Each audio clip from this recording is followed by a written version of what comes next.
Mga issue sa impeachment complaint laban kay PBBM, walang batayan ayon sa Malacanang. Umaabante sa balita si Abante reporter Eileen Taliping. Matagal nang nasagot at naipaliwanag ng Malacanang ang mga isyong nakapaloob sa impeachment complaint na isinampa laban kay Pangulong Ferdinand Marcos Jr. Ayon kay Palace Press Officer Atty. Claire Castro, walang basihan ang mga ito sa ngayon pero hihintayin pa rin ang kopya ng reklamo na inihain sa Kamara upang makapagbigay ng matalinong tugon.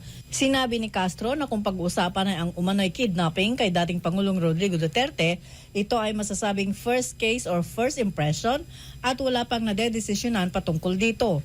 Kaugnay naman sa tanong kung mayroon bang sapat na bilang ang Kongreso para i-impeach ang presidente, sinabi ni Castro na matatalino ang mga mambabatas at tiyak na gagamitin ang kanilang isip at puso nang naaayon sa batas at hindi sa pansariling interes.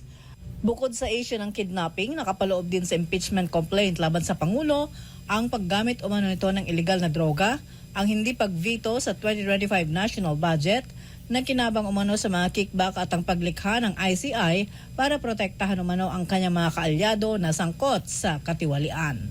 Ako si Eileen Taliping, Abante.